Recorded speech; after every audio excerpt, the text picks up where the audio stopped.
नमस्कार, हमारे YouTube channel पर आपका स्वागत है।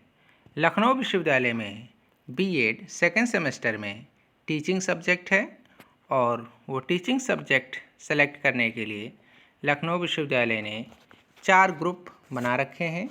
उन 4 ग्रुप में से आपको 2 सब्जेक्ट सेलेक्ट करने हैं, लेकिन ध्यान ये रखना है आपको कि किन्हीं 2 ग्रुप से आपको एक सब्जेक्ट सेलेक्ट करना है। किसी एक ग्रुप से 2 सब्जेक्ट आप सेलेक्ट नहीं करेंगे। ये देख लीजिए, group 1, group 2, group 3 and group 4।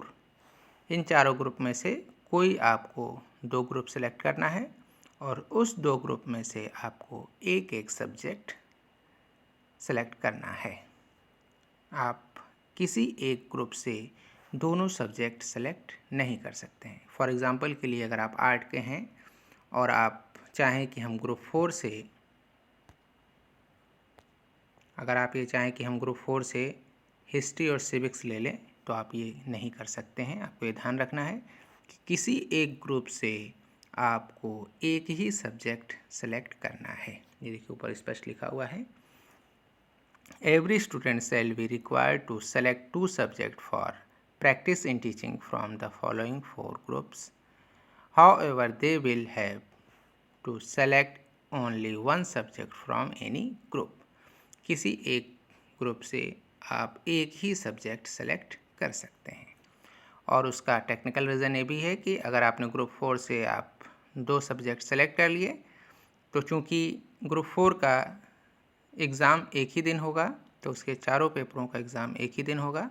तो अगर आपने 2 सेलेक्ट किए तो एक पेपर दे पाएंगे और एक छूट जाएगा। ये भी एक टेक्निकल रीज़न है। तो आप किसी एक ग्रुप से 2 सब्जेक्ट ना सेलेक्ट करिएगा। अब किन्हीं 2 ग्रुप से आपको 2 सब्जेक्ट सेलेक्ट करने हैं, तो इसका ये मतलब नहीं है कि आप साइंस के हैं तो आर्ट वाले सब्जेक्ट सेलेक्ट कर लेंगे और आप आर्ट के हैं तो साइंस के सब्जेक्ट सेलेक्ट कर लेंगे। मोस्टली देखा जा गया तो यही 4 स्ट्रीम है। एक है साइंस, दूसरा आर्ट, तीसरा कॉमर्स और चौथा एग्रीकल्चर। इन 4 स्ट्रीम के बच्चों को बीएड में सब्जेक्ट सेलेक्ट करने होंगे।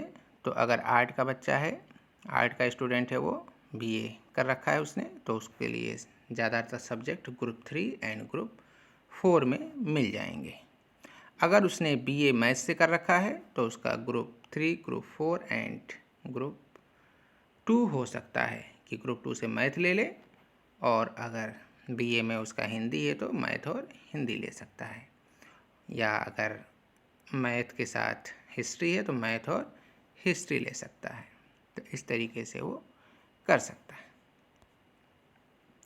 अगर जनरल बीए किया हुआ है किसी सब्जेक्ट से, हिंदी, हिस्ट्री, इकोनॉमिक्स, इस तरीके से, अगर मान लीजिए कि वो इसने बीए हिस्ट्री और इकोनॉमिक्स से कर रखा है, तो उसकी मजबूरी है या तो वो इकोनॉमिक्स के साथ हिंदी ले ले या हिस्ट्री के साथ हिंदी ले ले। हिस्ट्री और इकोनॉमिक्स वो नहीं ले सकता है। तो इस चीज़ को आप ध्यान में रखिएगा। अगर एग्रीकल्चर से किया है उसने तो साइंस और बायो ले सकता है। अगर कॉमर्स से किया है तो एक सब्जेक्ट कॉमर्स और दूसरा सब्जेक्ट इकोनॉमिक्स सही रहेगा उसके लिए। अगर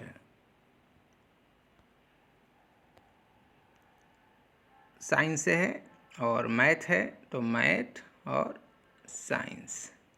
अगर बायो से है तो बायो एंड साइंस। उसका ये 2 सब्जेक्ट का कॉम्बिनेशन बन जाएगा इसमें।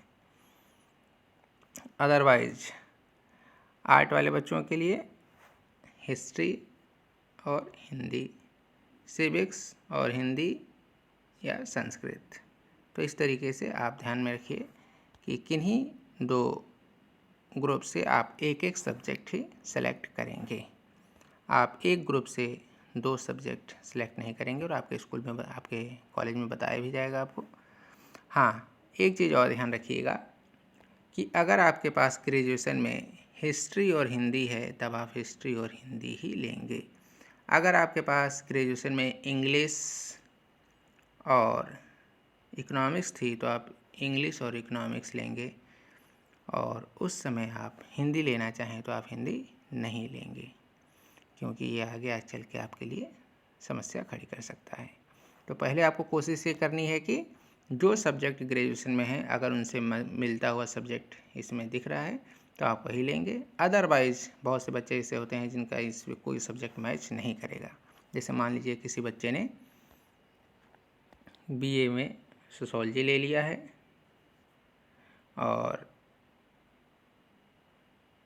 एजुकेशन ले रखा है और साइकोलॉजी ले रखा है, तो कोई सब्जेक्ट मैच नहीं कर रहा है, तो इसमें फिर उनको फ्रीडम है कि वो इनमें से कोई एक सब्जेक्ट ले लें और इनमें से कोई एक सब्जेक्ट ले लें, और वो बच्चे बीए वाले बच्चे साइंस के सब्जेक्ट नहीं ले सकते हैं। तो इस तरीके से आप अपने टीचिंग सब्जेक्ट सेलेक्ट कर सकते हैं। तो बीएड सेकेंड सेमेस्टर की पढ़ाई स्टार्ट हो चुकी है, आप अपने टीचिंग सब्जेक्ट सेलेक्ट करके पढ़ाई स्टार्ट कर दीजिए। आज के लिए इतना ही, धन्यवाद।